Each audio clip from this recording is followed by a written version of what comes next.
మనం ఆరోగ్యంగా ఉండడానికి కారణమైన తిండే మనల్ని రోగాల పాలు చేస్తున్నదోలా. అది అనర్థదాయకమని పెద్దలు ఎన్ని మాటలు చెప్పినా ఇప్పటోళ్ళు అసలుకే షౌకెక్కించుకుంటలేరు. కక్కు తింటున్నారు, అటెంక దావకాన పాలవుతున్నారు. అందుకే సీఎం చంద్రబాబు సారు కొన్ని ఆరోగ్య పాఠాలు చెప్పడానికి మన ముందుకి రాబోతున్నారు. చలో సారు, మీరు చాలు చేయండిగా. ఆయిల్ విపరీతంగా వాడుతున్నాం. దగ్గర 1000 గ్రాములు నెలకు ఎక్కువ వాడుతున్నాం. 1000 గ్రాములు అంటే కిలో నూనెను బొత్తలో పోతున్నామన్నట్టు. సరే, మరిగా ఎంత నూనె వాడాలనో మీరే చెప్పుండ్రి సారు. ఒక వ్యక్తి వాడవలసింది, మీరు గుర్తుపెట్టుకోవాల్సిన ఆయిల్ ప్రతిరోజు ప్రతి మనిషి వాడకం 15 నుంచి 16 గ్రాములు. ఇది NIN ICMR ఇచ్చిన రికమెండేషన్. మనం వాడేది 60. అబ్బో, ఈ లెక్కన చూస్తే మంచి నూనె బాగానే వాడుతున్నాం అన్నట్టు. మరిగా వాడాల్సిన దానికంటే 4 గింతల నూనె ఎక్కువ వాడుతున్నాం కాబట్టి దాంతో ఏం తక్లీఫ్లు అయితాయో కూడా చెప్పుండ్రి సారు. తప్పకుండా cholesterol, heart, fat, obesity, all problems. నూనె ఎక్కువ వాడితే లేని రోగం అనుకుంటా అన్ని రోగాలు వస్తాయట. నూనెనే కాదు, ఇంకా ఏం వాడితే ఏమైతుంది అనేది కూడా చెప్పుండ్రి సారు. అదే సమయంలో ఉప్పు మనం వాడవలసింది 5 గ్రాములు, మనం వాడేది 10 గ్రాములు. నెలకు 150 గ్రాములు, సంవత్సరానికి 150 × 12. జీవిత కాలంలో ఇప్పుడు బతికిన త్వరకు ఎంత తిన్నామో మనమే గుర్తుపెట్టుకోవాలి. లెక్క వేసుకుంటే తెలుస్తుంది మీకు అది ఎంత డ్యామేజ్ చేస్తుంది అనేది. ఇన్నరా, ఉప్పు సుతమాట గోలుగా వాడుతున్నామట. చంద్రబాబు సారు లెక్కలు చూస్తుంటే ఇప్పటికే జీవితానికి సరిపోయినంత ఉప్పు తిన్నట్టున్నాము. చక్కెర మనం వాడవలసింది 25 గ్రాములు, మనం వాడేది 45 నుంచి 50 గ్రాములు. నెలకు 450, అర్ధ కేజీ. నెలకు అర్ధ కేజీ, సంవత్సరానికి 6 కేజీలు. మీరు 50 ఏళ్ళు అయితే 50 × 6 పెద్ద షుగర్ ఫ్యాక్టరీ మీ బాడీలో. You are carrying sugar factory. అందుకే ఇంక షుగర్ ఫ్యాక్టరీ కూడా అవసరం లేదు, మన బాడీనే షుగర్ ఫ్యాక్టరీ తయారైపోయింది.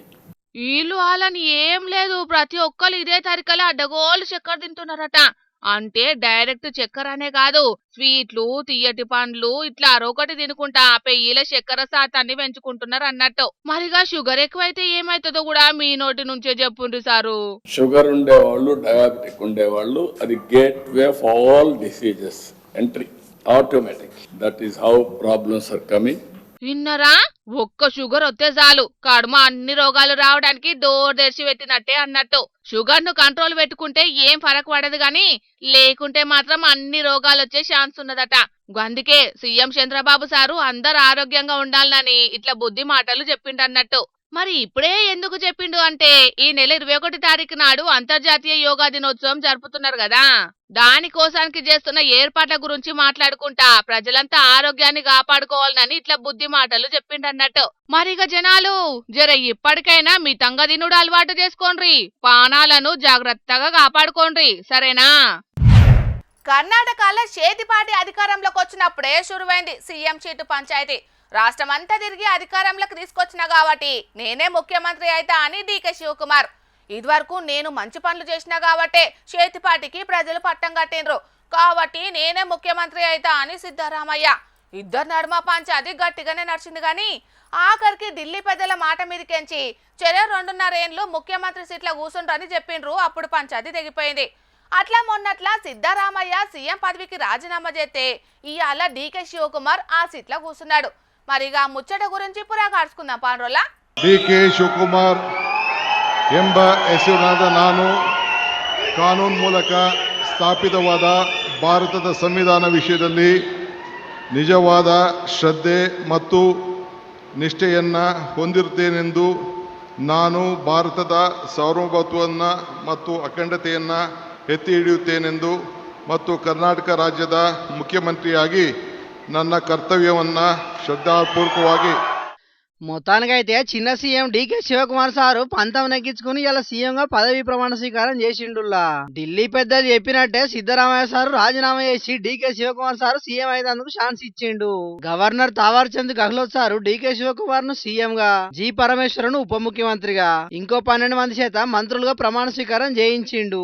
మరిగా ఇన్ని రోజులు చిన్న సీఎం హోదాలో కర్ణాటకని వెళ్ళిన డీకేఎస్ ఇప్పుడు సీఎం హోదాలో ఎట్లా పనిచేస్తాడో తెలియదు గాని అందరితోని మంచిగానే ఉంటాం, రాష్ట్రం కోసం అందరితో కలిసి పనిచేస్తాం అనేది లోకానికి చాటి చెప్పేందుకు సీఎం గా ప్రమాణ స్వీకారం చేయడానికంటే ముందుగానే మాజీ ప్రధాని హెచ్డి దేవేగౌడ మాజీ ముఖ్యమంత్రి యడ్యూరప్పని కలిసి ఆశీర్వాదం తీసుకున్నాడు.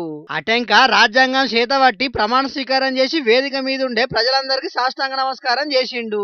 ఈ కార్యక్రమానికి తెలంగాణ సీఎం రేవంత్ రెడ్డి, కేరళ సీఎం విడి సతీశన్, హిమాచల్ ప్రదేశ్ సీఎం సుఖ్వీందర్ సింగ్, చేతిపాటి జాతీయ అధ్యక్షుడు మల్లికార్జున ఖర్గే, రాహుల్ గాంధీ, తాజా మాజీ ముఖ్యమంత్రి సిద్ధరామయ్య, చేతిపాటి పెద్దలు హాజరుపడ్డారు. ఇప్పటికైతే సిద్ధరామయ్య సారు చల్లబడ్డట్టే ఉన్నాడు గాని రాబోయే రోజుల్లో కూడా సీఎం డీకే శివకుమార్ కు గిట్లనే సపోర్ట్ చేస్తాడో ఎట్లనో తెలియదుగా. మరిగా రాబోయే రోజుల్లో డీకేఎస్ పాలన ఎట్లా చేస్తాడో, మల్లోపారి చేతిపాటిని అధికారంలో తీసుకొచ్చినందుకు ఏం చేస్తాడో చూడాలిగా.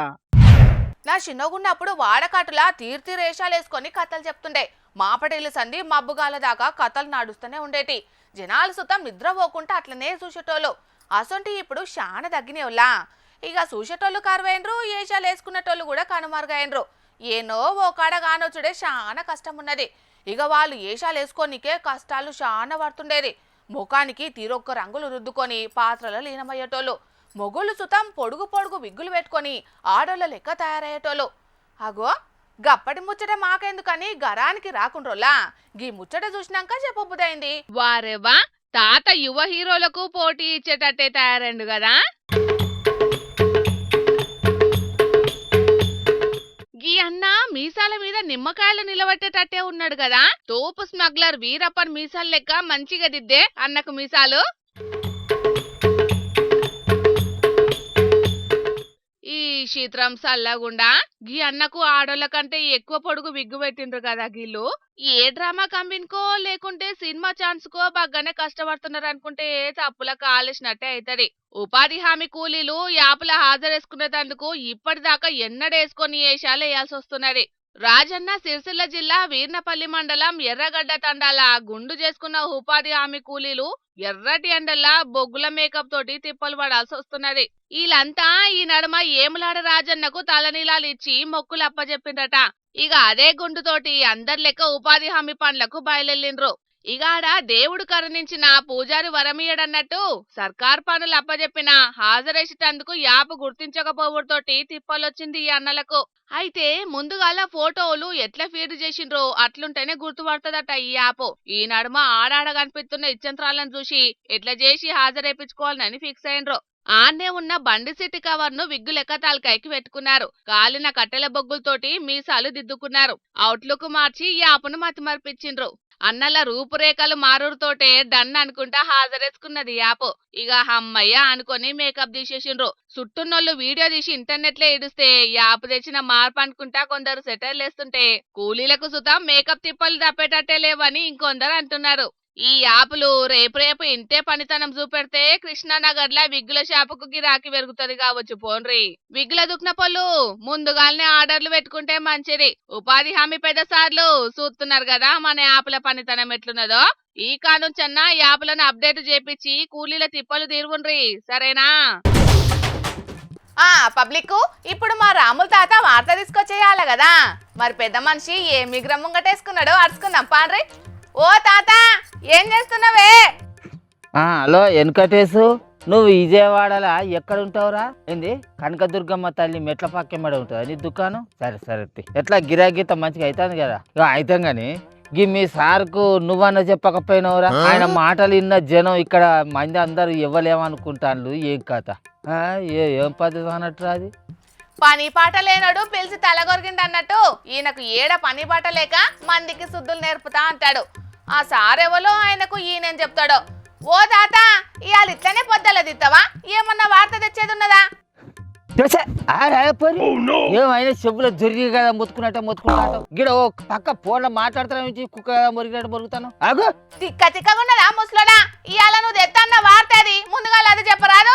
ముందుగా శివన్ గారు రాసిచ్చిన వార్తలు అయితే తప్పులు పోకుండా చక్కగా చదవరాదు. అచ్చక నా వార్త చదువు కానీ ఈమె ఇచ్చిన పనే చక్కగా చేయదు. కానీ వీడికి వచ్చి ఇత్తులు కత్తకాయలు అన్ని గోలిస్తా అంటారు. ఆగమ్మా మనవరాలరా, అరే వీడికి వచ్చి కుక్క కదా మురిగట్టు మరుగుతుందిరా అంటే. సరే సరే కానీ నేను చెప్పిన పని ముచ్చట. అరే ఆ ముచ్చటేందో నాకు కూడా చెప్పరాదే, నేను అన్నకు చెప్తా గాని. ఇంతకు ఆ సారెవలు ఆయన గురించి మంది ఏమనుకుంటున్నారో చెప్పరాదే? ఏమో సాగదీయబడితివి. అరే అరే అరే షాపులో గిరాకత జరసేపు ఆగు అని చెప్పారు అదే అటెంకిద్దు కానీ ముందుగా ముచ్చటైతే మాట్లాడరా అరే ఓని కదా ఒక ఫోన్ కత్తిరింగా చేసింది నువ్వు ఇట్లా అనుకోట ఇప్పుడు నీ కండు సలబడే ఇప్పుడు చెప్పు నీ ముచ్చటేంది ఏం కావాలి ఎవరి గురించో మంది అట్లా ఇట్లా అని మాట్లాడుకుంటున్నారు అన్నావు కదా ఎవరు వాళ్ళు చెప్పు అగా మన ఆంధ్రప్రదేశ్ చిన్న ముఖ్యమంత్రి పవనాల సార్ పిల్ల నిన్న మొన్న మన కాడికి వచ్చి అదేందో ప్రెస్ మీటింగో పెట్టిండట కదా దాంట్లో అంత సోయి సొక్కు లేని మాటలు మాట్లాడితే అటు కారు పార్టీ వాళ్ళు ఇటు కాంగ్రెస్ పార్టీ వాళ్ళు దుమ్మెత్తిపోయేవచ్చు ఇటు జనాలు కూడా ముక్కిరిసినట్టే మాట్లాడబట్టివి అరే ఆ సార్కు ఎట్లా మాట్లాడాలో ఏందో నువ్వన్నా రాసి ఇవ్వకపోయినవరో కనీసం నువ్వన్నా చెప్పకపోయినవరో ఎంత తెలుసు నువ్వు ఇదే వాళ్ళనే ఉంటావు కదరా సార్కు దగ్గరనే కదరా అని వానికి ఫోన్ చేసి చెప్తాను అంతలోనిగా నువ్వు వచ్చినావు అవునే ఆ సారు మాట్లాడిన మాటలకు చాలా మంది తెలంగాణ జనాలు కోపానికి వచ్చిండ్రు మాకు ప్రాంతం మీద అభిమానం ఉంటే మేము వందే మాత్రం జనగణమన ఎందుకు వాడమంటాం అసలు పవనాల సార్కు సోయుండే ఇట్లా మాట్లాడుతున్నారా అని అంటున్నారే ఇలా మాట్లాడితే రేపు పొద్దున ఇలాంటి వదిలేస్తే ఏమవుతాయంటే వందే మాత్రం పాడనని చెప్తారు జనగణమన పాడనని చెప్తారు ఎందుకంటే ఇది బెంగాలీలో ఉంది మేము పాడమంటారు ఇలాగ వదిలేస్తే ఒకసారి ఈ ప్రాంతీయత అనే భావం గనక ఎక్కువైపోయి జాతీయ సమగ్రతకి విభేదం కలిగితే one day they'll say we don't like to sing Vande మాత్రం one day they might say we don't like to sing Jana Gana Mana because of this kind of mind set this has to be addressed this has to be corrected ఇదే పవనాలు sir వాళ్ళ ప్రాంతం మీద అభిమానాన్ని ఏమని చెప్పుకుంటే బాధపడ్డాడు ఎరికేనా మా ఆంధ్రప్రదేశ్లో తెలంగాణకి తెలంగాణ అన్న భావం ఉంటుంది మా ఆంధ్రప్రదేశ్కి దురదృష్టం ఏంటో దౌర్భాగ్యం తెలియదు మాకు ఎప్పుడు కులాల భావం తప్ప మేము ఆంధ్రులు అనే భావన మాకు లేదు అంటే ప్రాంతం మీద అభిమానం అనేది వాళ్ళ ఆంధ్రప్రదేశ్ రాష్ట్ర జనాలకే తప్ప తెలంగాణ ప్రజలకు ఉండద్దు అన్నట్టు ఒకవేళ ఉండేది ఉంటే మర్రబడతారు అన్నట్టు అంటే దీని అర్థం ఏందన్నట్టు పవనాల సార్ ఉద్దేశంలా అంటే ఇంకా ప్రాంతం మీద అభిమానాన్ని పెంచుకోకుండా ఆంధ్ర లీడర్లకు ఆంధ్ర పార్టీలకే మేము బానిసల లెక్క పనిచేయాలన్నట్టు ఈయన ఉద్దేశం ఓ ఇంకా గింతే నానే తాత ఇన్నొద్దులు నేను ఆలోచించలేదు కానీ ఇప్పుడు చెప్తున్నా తెలంగాణలో జనసేన పార్టీ ఉంటది బరాబర్ ఎలక్షన్లలో పోటీ చేస్తుందని చెప్పుకొచ్చుండే పవనాల సారు హగరు ఆంధ్రాలోనే నాకు దిక్కు లేదు ఇక్కడ పోటీ చేసి నేను ముఖ్యమంత్రిని అయితే నానయ్యా అని అన్నాడు ఆ పిల్ల ఆయన కడుపులో కత్తులు పెట్టుకొని మీదికి నవ్వుకుంటూ మాట్లాడే అలవాటు ఆ పవనాలు సార్కు ఉంటుంది కావచ్చు కానీ మా తెలంగాణ జనాలకు ఉండదు అయ్యో మాది ఏమైనా ముఖం మీద మాట్లాడే అలవాటే ఏది కానీ కుల్లం మాట్లాడుతూ ఉంటాం ఇదే పవనాల సార్ను సూచిగా నేను ఒక్క మాట అడుగుతా అయ్యా పవనాల సారు మీకు నిజంగానే తెలంగాణ ప్రాంతం మీద అభిమానం ప్రేమ ఉంటే తెలంగాణ రాష్ట్రంలో మీ ఆంధ్ర లీడర్ల విగ్రహాలు ఉన్నట్టుగానే మీ ఆంధ్రప్రదేశ్ రాష్ట్రంలో కూడా తెలంగాణ లీడర్ల నాయకుల విగ్రహాలు పెట్టుర్రి మీకు నిజంగానే తెలంగాణ మీద ప్రేమ అభిమానం ఉన్నదని మేము నమ్ముతాం ఎంత ప్రేమున్నా తెలంగాణ నాయకుల విగ్రహాలు ఆంధ్రాలో ఎందుకు పెట్టుకుంటారే మీరు పంచ ప్రాణాలు అని చెప్పుకునే యుద్ధ నౌక అభిమాన గాయకుడు గద్దరన్న విగ్రహాన్ని విజయవాడ నడి సెంటర్లో పెట్టిర్రి ఆంధ్రప్రదేశ్ తమ్ముళ్ళు ఆయనను చూసి చైతన్యవంతులైతారు దేశాన్ని ఆపద కాలంలో ఆదుకున్న ప్రధాని మన తెలుగు బిడ్డ పివి నరసింహారావు సార్ విగ్రహాన్ని విజయవాడలో పెట్టి మన జన సైనికులు ఆ సార్ను చూసి ఇంత తెలివన్న పెంచుకుంటారు తెలంగాణ అంటే ఏంది ఆ ప్రాంతం కోసం ఏదైనా త్యాగం చేయగల పెద్ద మనుషులు ఎవరైనా ఉన్నారా ఈ కాలంలో అంటే మా పెద్ద మనిషి మా జయశంకర్ సారు ముంగటుంటాడు ఆ సారు విగ్రహాన్ని విజయవాడ బస్ స్టాండ్ కడబెట్టి మన ఆంధ్రప్రదేశ్ తమ్ముళ్ళందరూ కూడా ప్రాంతం మీద అభిమానం అంటే ఎట్లుంటది అనేది ఆ సార్ను చూసి నేర్చుకుంటారు అబ్బబ్బబ్బబ్బా ఏమన్నా చెప్పినవా అనే తాత అయినా ఆ లీడర్లను అనే ముందు మనకాడి లీడర్లు కూడా ఈ ఆలోచన చేయాలి మన రాష్ట్రంలో ఉన్న ఇంత గొప్ప నాయకుల విగ్రహాలను ఏర్పాటు చేసుడు ఎందుకు మర్చిపోతున్నామా అని వీళ్ళు వాళ్ళ విగ్రహాలు పెట్టనంత మాత్రాన ఆ మహానీయుల చరిత్రలు ఏమన్నా మాసిపోతాయి ఆ పిల్ల వీరుడు సైన్యంలో ఎనుకున్నా ముంగటున్న యుద్ధం చేస్తూనే ఉంటాడు వాళ్ళు కూడా గొప్పోళ్ళు వాళ్ళు జీవితోటి ఉన్నా లేకున్నా వాళ్ళ విగ్రహాలు పెట్టినా పెట్టకున్నా ఆ గొప్పల చరిత్రలు అందరికి ఆదర్శంగా నిలుతూనే ఉంటాయి అవును ఇదైతే నిజమేనే తాత ఆయన ఈ పవనాలు సార్ ఆయన ఏం పద్ధతి అన్నట్టు ఏమో నాకైతే ఏం అర్థమైతలేదు ఈయన ఒకప్పుడు పచ్చిపచ్చికంలో ఉన్నప్పుడు ఆంధ్రప్రదేశ్ రాష్ట్రంలో 30,000 మంది ఆడపిల్లగాళ్ళు తప్పిపోయారు అని గప్పాలు కొట్టాడు మరి ఇప్పుడు అధికారంలోకి వచ్చినాక 30,000 మంది ఆడపిల్లగాలను ఎంకలాడి తీసుకురావాలే కదా. అట్లా తీసుకురాలేనుడు తెలంగాణకు వచ్చి ఏం చేయగలుగుతాడు చెప్పు. తెలంగాణ వచ్చింది అన్న వార్త తెలవంగానే కూడు కుమ్ము మానేసి 11 రోజులు ఉప్పుడు ఉపాసం బన్నా అని కడుపులున్న కుట్రను బయట పెట్టిన ఈ పెద్ద మనిషికి తెలంగాణలో పెత్తనం ఇచ్చేది ఉంటే ఏం పొడుగు చేస్తాడు అన్నట్టు చెప్పు. తెలంగాణలో దిష్టి తలిగే కోనసీమలో కొబ్బరి చెట్లు ఎండిపోయినాయి అని చెప్పి ఎక్కిరిచ్చిన ఈ పెద్ద మనిషి తెలంగాణలో గిలాస పార్టీని బలోపేతం చేస్తే మనల్ని ఏం బాగుపడతాడు అన్నట్టు చెప్పు. ఇగో ఈ ముచ్చట్ల మీదనే మంత్రి పొన్నం ప్రభాకర్ సారు మంచిగానే అరుచుకున్నాడు పవనాల సారును. అవు ఎనుకో ముందో కానీ ఈ నడుమ పొన్నం సారు జరంత రువ్వడి గట్టిన పెంచినట్టున్నాడు. వాళ్ళని కానీ వాళ్ళ పాలన కానీ ఎవరైనా ఏమన్నా మాట అన్నారు అనుకో అక్కడ గట్టిగానే అరుచుకుంటాడు ఈ నడుమ. అందరినీ మంచిగానే అరుచుకుంటాను కానీ మరి గవాలని ఎందుకు ఇడిచిపెడతారో నాకు అర్థమవుతలేదు మరి. అగో మళ్ళా వాళ్ళేవలే తాత. అరే ఈ పవనాలు సార్ ఇట్లా మాట అన్నడో లేదో ఎంబై టీవీలో పిలిపించుకొని గొట్టాలు మూతి దగ్గర పెట్టుకొని ఓ ముచ్చట పెట్టిన ఈ పొన్నం ప్రభాకర్ సారు మరి తెలంగాణ అనేది డిస్కనరీనే లేదు అని చెప్పి మాట్లాడిన బక్కనని ఎందుకు అరుచుకోలేదు. అతనే తెలంగాణలో ఖచ్చితంగా వచ్చే ఎలక్షన్ నాటికి జెండా బాధతో అని మాట్లాడిన లోకేశం బాబుని ఎందుకో ఇడిచిపెట్టిండు. తెలంగాణ విద్యా వ్యవస్థ అంతా భ్రష్టు పట్టిపోయింది అని అక్కడ ముక్కడ మాట్లాడిన ఆమె పేరు ఏందో నాకు తెలియదు కానీ మరి ఆమెను ఎందుకో అరుచుకోలేదు ఈ పొన్నం ప్రభాకర్ సారు. అవును నిజమేనే. మహానాడులా తెలంగాణ కాంగ్రెస్ పార్టీ మీద గంతగనం దుమ్మెత్తి వచ్చిన టీడీపీ లీడర్లను ఒక్క మాట కూడా అనలేదు మన కాడు కాంగ్రెస్ పార్టీలో. ఆ మతలబ్ ఏందో అర్థమైతలేదు. అదే ఈ పవనాల సార్ మీద మాత్రం దుమ్మెత్తి పోతాన్లు. వాళ్ళకు వెనక మర్ర ఏం నడుతుందో ఏమో. ఒక్క నిమిషం ఆగుతుందా ఫోన్ వస్తుంది.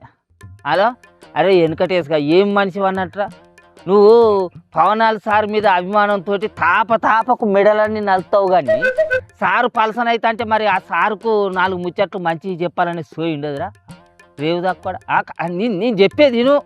ఇక మా ముస్లోని ముచ్చట్లు ఇవాళ ఒడవే గాని ఏది ఏమైనా ప్రశాంతంగా ఉన్న 2 తెలుగు రాష్ట్రాలలో మాత్రం ఇప్పుడు లేని పంచాదులు మోపేటట్టే కానొస్తోంది పరిస్థితి చూస్తుంటే. అయినా రాజధాని లేని రాష్ట్రానికి రాజధాని కట్టుడే కాదు ఇంకా బొచ్చుడని పనులు పెట్టుకొని తెలంగాణలో జనసేన ఏం పని చేస్తాడు చెప్పండి. 2 పడవల ప్రయాణం చేస్తే అక్కడ ప్రజలు నమ్మకుండా అవుతారు, ఇక్కడ ప్రజలు కూడా నమ్మకుండా అవుతారు. కాబట్టి ముందుగాల చిన్న సీఎం అయ్యేటందుకు కారణమైన ఏపీ ప్రజల రుణం తీసుకునేటందుకు ఏపీని మంచిగా అభివృద్ధి చేయాలని అంటున్నారు కొందరు రాజకీయ విశ్లేషకులు. ఇయాల రేపు రాజకీయాలు మస్తు కాస్ట్లీ అయినోళ్ళ. ఓ 10-20 లక్షలు లేనిది ఊరు సర్పంచ్గా సుతం నిలబడేటట్టే లేదు. ఇసొంటి కమర్షియల్ జమానాల పార్టీల లీడర్లు సుతం గట్లనే ఉన్నారు. ఎక్కువ ఎవరు పెట్టుబడి పెడితే వాళ్ళకే సీట్లు అన్నట్టే తయారైనరు. పార్టీని పట్టుకొని ఎవరుంటున్నారు, ఏళ్ళకేండ్లు ఎవరు సేవలు చేస్తున్నారు అని చూసేటోళ్లే లేరు. ఓట్ల పండుగ రాగానే సమీకరణాల పేరు మీద తరాజ్ బాట్లతోటి తయారుగుంటున్నారు టికెట్లు ఇచ్చేటోళ్ళు కూడా. ఈ కాసుల యుగంలా ఒక అక్క వ్యక్తిత్వం తోటి ఎంత స్థాయికని ఎదగొచ్చని చూపెట్టింది. పాండ్రి మరి అక్క గురించి పురాగార్చుకుందాం. పార్టీ జెండాలు మోసేటోళ్ళు ఎన్నటికున్నా జెండాలు మోసుడే అన్నట్టున్న ఈ కాలంలా బూతు స్థాయి కార్యకర్తలను మంత్రిని చేసి రాజకీయంలా కొత్త ట్రెండ్ను సెట్ చేసిండ్రు పశ్చిమ బెంగాల్ కాడి కమలం పాటోళ్ళు. మొన్నైన ఓట్లల్లా ఏళ్లకేంచి జెండా వాతిన మమతక్కను చిత్తుగా ఓడించిండ్రు కదా పువ్వు పాటోళ్ళు. అటు దిక్కు హౌస్ గ్రామ్ నియోజకవర్గంలా ఇండ్లల్ల పని మనిషిగా బతికెళ్లదీసి పార్టీ గెలుపు కోసం 12 ఏళ్లకెంచి ఎంతో తన్లాడిన కలితమాజీ అనేటామెకు పట్టం కట్టిండ్రు పువ్వు పాటోళ్ళు. అక్క 2014 కెంచి బూతు స్థాయిలో కార్యకర్తగా కమలం పార్టీ కోసం పనిచేస్తున్నదట. పోయినసారి సుతం ఎమ్మెల్యేగా టికెట్ ఇచ్చిండ్రు. కానీ అప్పుడు మమతక్క హవాలా కొట్టుకుపోయింది. అక్క పనితనం నచ్చి మల్లో తాప ఛాన్స్ ఇచ్చిండ్రు పువ్వు పాటోళ్ళు. ఇక వాళ్ళ నమ్మకాన్ని ఒమ్ము చేయకుండా అహర్నిశలు తిప్పలు పడి మోడీసారు హవాను తోడు చేసుకుని గెలుపు గడప దొక్కింది. 12,000 మెజార్టీతోటి ముంగడికెంచి జెండా వాతిన తృణమూల్ కాంగ్రెస్ అభ్యర్థిని చిత్తుగా ఓడించింది. ఇక రాష్ట్రాన్ని నడిపించే మంత్రి పదవులంటే బగ్గ పేరున్నోళ్లకు బగ్గ పర్పతున్నోళ్లకు చాలా సార్లు గెలిచినోళ్లకు కట్టబెడతారు. కానీ తొలుత గెలిచిన గీ కలితక్కకు పట్టాభిషేకం చేసిండ్రు. మరి అక్కకు ఏం శాఖ అప్పజెప్పిండ్రో తెలియదు గాని ఇంటిని 2-3 వేలల్లో నడిపించిన అక్క పట్టుదలకు ఆర్థిక శాఖ అప్పజెప్తే మంచిదని అనుకోవట్టిండ్రు ఈ ముచ్చట ఎరికైన జనాలు. ఎమ్మెల్యే టికెట్లకే కోట్లు కావాలని జనాలు అనుకుంటున్న ఈ జమానాల పాచి పని చేసి బతికెళ్లదీసిన గీ అక్కకు మంత్రి పదవి ఇచ్చిండ్రంటే పువ్వు పాటలను ఎంత తారీఫ్ చేసినా తక్కువైపోన్రీ. అధిష్టానం ఇంత పబ్బతి పట్టేటట్టు చేసినా అక్క డెడికేషన్ ను కూడా తారీఫ్ చేయాల్సిందే. మరి జనాలు మరిగా అన్ని పార్టీలల్లా అంతటా ఇట్లా జరుగుతే గాని ఎవరి పనులను వాళ్ళు సక్రమంగా శ్రద్ధతోటి చేస్తే ఎంతటి పదవులైనా కాలకడికొత్తే అన్న దానికి గీ కలితక్కనే నిదర్శనం. ఏమంటారు? అంతే కదా. బడిలా బెంచీల మీద కూర్చోవాలి, గుడిలైతే సక్లం ముట్లం పెట్టుకొని కూర్చోవాలి, బస్సులు రైళ్లల్లా కుర్చీలో కూర్చున్నట్టే కూర్చోవాలి, మెట్రోలో సుతం గంతే. అదే ఎవరింట్లో అయితే ఎట్లా కూర్చున్నా ఫరక్ పడది, పండి బోర్లినా అడిగేటోళ్ళుండారు. అది మీ ఇష్టము రామకృష్ణపురం గాని గీడో మోతవారి మెట్రోను సొంత ఇల్లు లెక్కనే ఫీల్ అయ్యిండు. అందుకే ఓ పారి అడుచుకొని పంపిద్దామని మన జోర్దార్ వార్తలకి పట్టుకొచ్చిన మొల్ల ఆ పెద్ద మనిషిని. ఆలస్యమెందుకు పాండ్రి మరిగా. చదువుకున్నోని కంటే ఎవలో నయమన్నట్టు ఇగో ఇడు ఇంగ్లీ పీసులో లోడలోడ వాగే మూతవారి కంటే కుక్కలు నయముల్లా. ఎందుకంటే కుక్కలు ఒంటికి పోయేటప్పుడే కాలెత్తుతాయి, కానీ ఈ మూతవారి పబ్లిక్ ట్రాన్స్పోర్ట్ అయిన మెట్రోలో కాలెత్తి కూసోని పద్ధతి కాదని ప్రశ్నిస్తే ఆగం పట్టించిండి ఇగో ఈ అన్నను. చూస్తే చదువుకున్నోని లెక్కనే ఉన్నాడు, ఇంగ్లీ పీసులో ఇరగదీస్తున్నాడు గాని పుర్రెలా పురుగు మెసిలిందో మన్నో.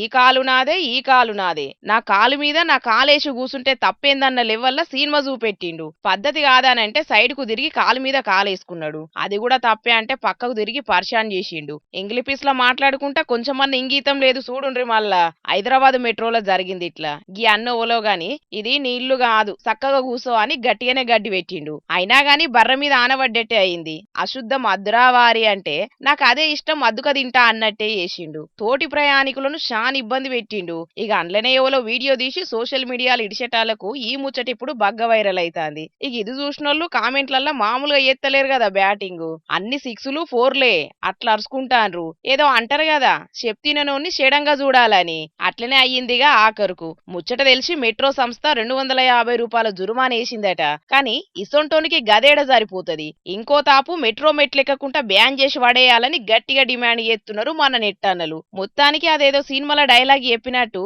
ఏమిరా వారి నియసొంటల వల్ల ఈ దేశానికి ఏం ఉపయోగమని ఈ వీడియో చూసినోళ్ళంతా కొద్దిగా గరానికి వస్తలేరు. మన దిక్కు కుటుంబంలో ఎవరన్నా జీవిడిస్తే విగ్రహం కట్టించి తిథుల నాడు పూజలు చేస్తుంటారు. ఇక మహనీయుల విగ్రహాలను పెద్ద రోడ్ల మీద పెట్టించి జయంతులకు వర్ధంతులకు దండలేసి దండలు పెట్టేది కూడా చూస్తుంటాం. ఆఖరికి అమెరికా పెద్దన్న ట్రంప్ కాకకు పాత సీఎం కేసీఆర్ కు విగ్రహాలు పెట్టి పూజలు చేసేది కూడా చూసినాం. కానీ మొన్ననే ఏలువడిలకు వచ్చిన సీఎం విజయన్నకు విగ్రహం పెట్టిండు ఒక వీరభక్తుడు. పెట్టిందే కాకుండా పూజలు ఎట్లా చేస్తున్నారో చూడుండ్రోలా. ఓ స్నేహితంత్రం సల్లగుండా ఇదెక్కడి పరిశాను. ఈయన నిడిచిపెడితే విజయన్న దండకం రాసి మార్కెట్లకు ఇడిచేటట్టే కొడుతున్నాడు కదా. దేవుళ్ళ పూజలకు ఏం తీసిపోకుండా విజయన్న విగ్రహానికి హారతిచ్చి పూజలు చేస్తున్నాడు. హారతి అటు ఇటు తిప్పుకుంటా మొక్కులు సుతం పెడుతున్నాడు. తమిళనాడు దిక్కు తిరుచికాడుండే గీ సుకుమార్ షణ్ముగం అన్నకు హీరో కమ్ సీఎం విజయన్న అంటే ముంగడుసుందే మస్తు ఇష్టమట. మరి విజయన్న సీఎం అయితాడని కలగన్నడో లేదో గాని నిజంగా సీఎం అయ్యేటాలకు గీతీలర అభిమానాన్ని చూపెట్టిండు. దేవునింట్ల సీదా 6 అడుగుల విగ్రహం పెట్టి పూజలు చేస్తున్నాడు. మంత్రాలు చదువుకుంటేనే హారతిచ్చి మొక్కులు తీర్చుకుంటున్నాడు. మరి విజయన్న సీఎం కాకముందే విగ్రహం పెట్టించుండు కావచ్చు గాని ఇక ఈ నడుమ పూజలు చేసిన వీడియో ఫోన్లలో ఇడిచేటాలకు ఇరుగ మరగ వైరల్ అవుతున్నది. మా విజయన్న అంటే అభిమానం గిట్లుంటదని గర్వంగా కామెంట్లు చేస్తున్నారు హార్డ్ కోర్ ఫ్యాన్స్. అభిమానం ఉండాలి గాని గింతుండొద్దని కొందరు గరమైతుంటే హీరోయిన్ ఖుష్బుకు గుడి కట్టినోళ్ళ ముంగట ఈ అభిమాని జూజూబి అని ఇంకొందరు అంటున్నారు. ఏ మాట కామాటనే గాని లీడర్లు హీరోల మీద అభిమానం చూపెట్టుట్లా తమిళోళ్ళ తర్వాతనే ఎవలైన నుల్లా. ఇక తెచ్చిన వార్తలన్నీ అయిపోయినాయి. ఇవుల్లా ఈ ఆల్టీ జోర్దార్ వార్తలు. మళ్ళొచ్చే జోర్దార్లా మళ్ళా కలుద్దాం. అప్పటిదాకా చూస్తూనే ఉండండి హెచ్ఎం టీవీ. అట్లనే ఇంకిన్ని మంచి మంచి వార్తల కోసం హెచ్ఎం టీవీ యూట్యూబ్ ఛానల్ని సబ్స్క్రైబ్ చేసుకోండి. ఇలాంటి ముచ్చట్లు ఆడ మస్తుగుంటాయి. అన్ని ముచ్చట్లు మీ దాకా చేరాలంటే తప్పకుండా గంట కొట్టుండ్రి, లైక్ చేయండి. ఈ ముచ్చటను మీ దోస్తులకి షేర్ చేయండి. ఏమంటున్నాం? సరే మరి, టాటా.